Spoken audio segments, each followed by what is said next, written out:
여러분, 이 책은 제목이 희망의 지도입니다. 보이다시피. 그런데 애초 제가 책의 제목을 희망의 지도라고 하지 않았어요. 그냥 제 시대의 느낌으로 제가 살아온 정치에 대한 정치 에피소드 이렇게 해놨더니 우리 젊은 편집진들이 강력히 반대하고 또 고쳐버렸습니다. 그래가지고 만든 게 희망의 지도인데 어떻습니까? 희망의 지도라는 표현이 괜찮나요? 그럼 박수를 한번 크게 더 쳐주십시오.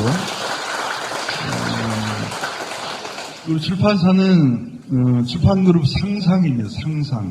그 대표는 고 김재윤 의원의 친동생인 김재문 씨입니다. 오늘 이 자리에 편집지랑 같이 참석해 있는 듯 싶어지는데 김재문 씨랑 어디 계세요? 김재문 씨, 저쪽에 계시군요. 여러분 정말 큰 박수 보내주시기 바라겠습니다. 정말 억울하게 그 세상을 딴 형에 대한 안타까움과 억울함과 분노를 안고 살아오는 동안 제가 많은 이야기를 나누면서 내가 해야 할 부채가 있다. 이 부채를 제대로 갚는 게 정치다. 이렇게 생각해 봤습니다. 여러분 책 24쪽으로 한번 봐보세요. 24쪽에 보면 제가 뭐 책을 출판하려고 했던 것이 아니라 좀 정치 생활을 정리하려고 하다 보니까 찾은 그 그림인데 제가 처음에 성북을 지역에 와서 민주당 성북을 지구당 연판식을 한 사진을 찾았어요. 얼마나 오래된 사진인데 얼굴이 다 반쪽으로 보이기도 합니다. 그리고 위원장 신개분 이렇게 되어 있죠. 지금 그 자리가 어디인지 아세요? 장로님 아세요? 지금 우리 자리예요, 우리 자리. 지금 사무실 있는 자리. 그러니까 그 자리에 30몇 년간 그대로 서 있었습니다. 누구를 기다리면서? 여러분들을 기다리면서 서 있었습니다. 그때 이 현판 사진을 보면 이제 벌써 작고한 분들도 계시고 그렇습니다. 우리 민주당을 지켜온 강권, 조기찬, 김금용, 이문강, 성국정 그의 많은 분들이 독재정권과 싸우면서 민주당을 지키면서 성북을 지구당을 지켜왔습니다. 그러나 그로부터 또 후배들이 이어받고 이렇게 왔죠. 그래서 우리가 민주당 성북을 지구당을 얼마나 잘 지켜내야 하는지에 대해서 다시 되새기게 됩니다.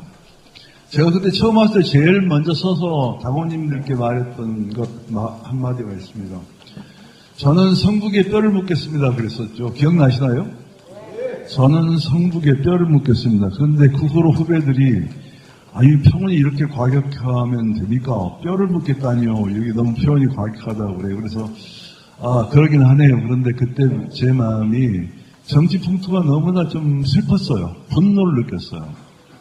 선거 때만 되면 나타났어요. 사람들이. 그리고 선거 끝나면 또 어디론가 사라졌어요. 그런 사람들이 대부분의 후보였습니다. 대한민국 정치가 그렇게 해서는 안 되겠다는 생각을 했죠. 그 사람들 우리가 철새 정치인이라고 이름 지었죠. 장로님 맞죠? 그래서 철새 정치인에 대한 표현을 그렇게 하지 않겠다는 다짐의 표현을 제가 성북에 뼈를 묻겠다 이렇게 말씀을 드렸었고 지금도 그 표현을 쓰고 지금도 그때 그 말했던 것이 나를 사로잡아서 절대 성북을 떠날 수 없음.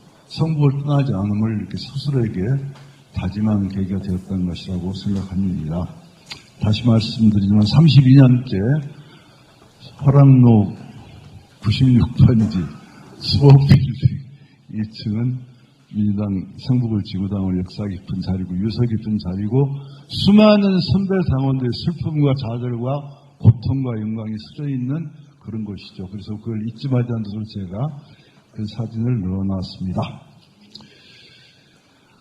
제가 실은 정치를 입문한 것은 누구이기 때문이냐면 1991년에 제가 재야운동을 하면서 재야시민단체와 당시 평민당과 통합을 추진합니다. 김대중 총재에게 야권 통합 없이 대권 승리 없다. 통합합시다라고 설득을 해서 통합을 이루어낸 게 신민주연합당이고 그 신민주연합당이 다시 토대가 되어서 민주당의 정통 세력을 형성하며 정권 개최를 92년에 처음으로 대한민국 역사상 이루게 되죠. 96년에. 그때 여기 계신 분들은 대다수가 그 수옥 빌딩 2층에서 울고 불고 난리를 쳤었죠. 그 세월은 역사적인 순간이었고 지금도 우리가 반드시 기억해야 할 순간입니다. 저는 김대중 총재님을 존경합니다. 정치인으로서. 오늘날 같이 시대에 더욱더 저런 지도력과 저런 통합력과 저런 리더가 필요한 사회가 바로 대한민국이라는 생각 때문에 더욱 그렇습니다. 많은 분들이 또 그렇게 생각하시는 것 같습니다. 그리고 나서 제가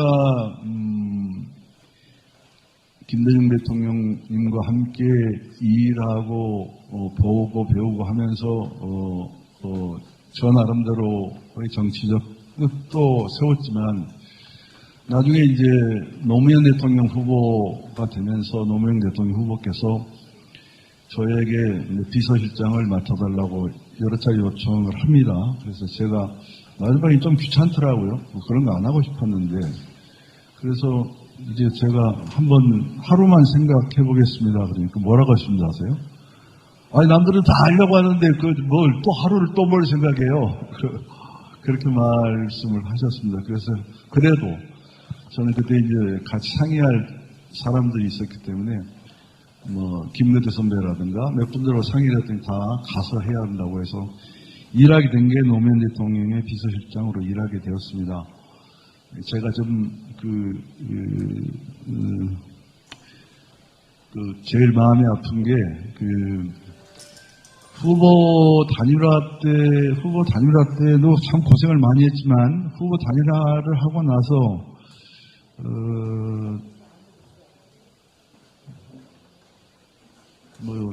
대통령 이제 당선이 되고 당선인 비서실장까지 하고 인사투표를 제가 맡게 되었는데 그렇게 진행이 되었는데 제일 고민이 그렇습니다. 많은 사람들이 청와대로 들어가서 비서실장 해라.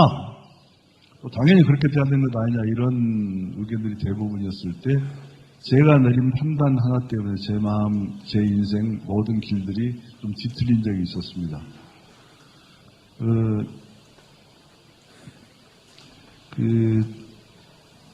그때 이제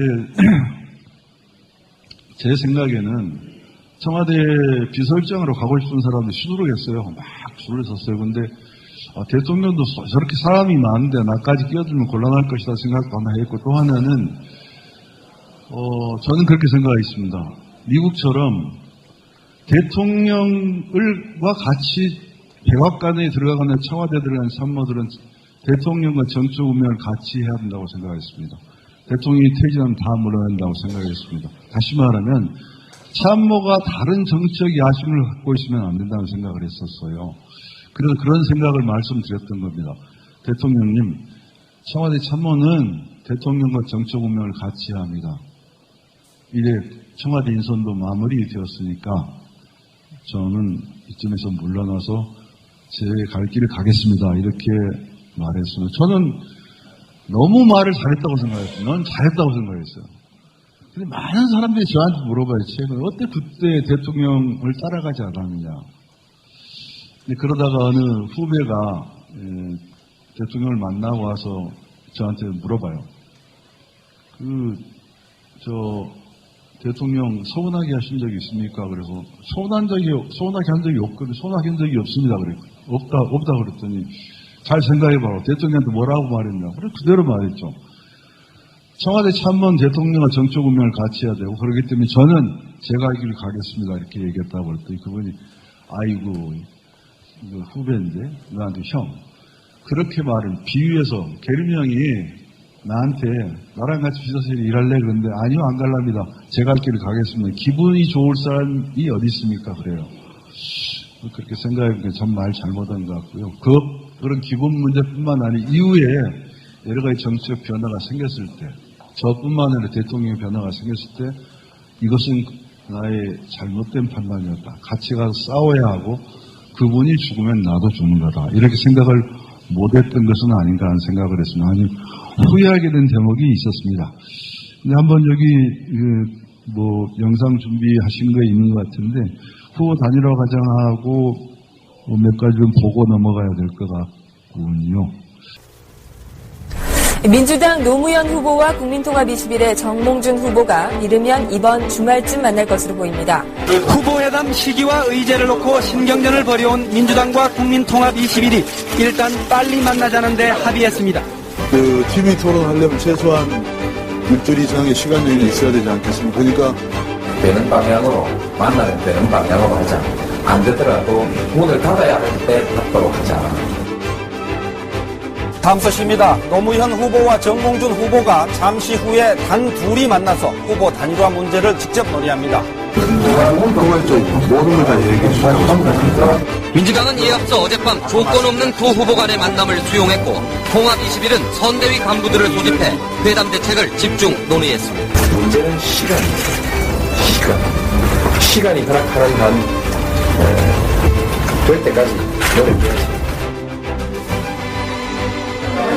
첫 만남에서 합의하기는 어려울 것이라는 일반적 예상을 단숨에 뛰어넘은 전격적 합의였습니다. 두 후보는 세부적인 단일화 절차의 절충 작업은 실무협상단에 맡기고 빠른 시일 안에 합의안이 마련되기를 기대했습니다. 단일화를 위한 재협상 최종 담판이 시작됐습니다. 민주당과 국민통합21이 이틀간의 갈등을 털고 다시 협상장에 마주 앉았습니다. 충분히 협의해서 빠른 시일 내에, 시간 내에 좋은 결론을 낼 수 있다고 생각합니다. 후보 단일화 재협상에 나선 민주당과 국민통합21이 TV토론 일정과 여론조사 방식 등에 합의하고 오늘 오전 협상 결과를 발표할 예정입니다.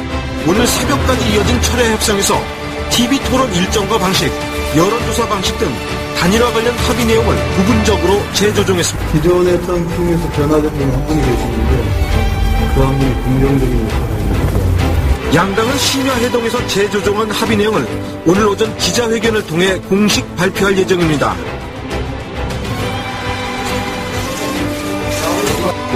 공동선거대책위원회를 구성하며 단일 후보 후 대선 승리를 위해 최선의 노력을 다합니다.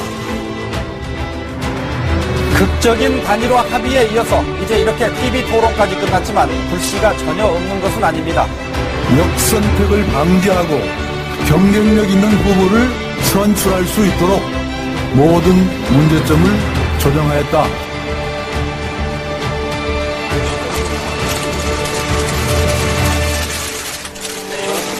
합의문은 두 군데 모두 이기면 이기는 것이고 한 군데 이기고 한 군데 지면 무승부이고 이렇게 정했습니다. 그래서 그 합의문을 참고하시면서 들어주시기 바라겠습니다.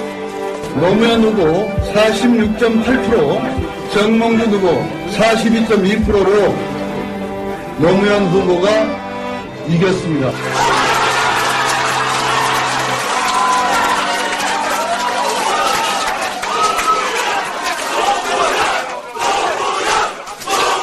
아무튼 그렇게 해서 제가 후보 단일화, 저는 운명 그렇죠.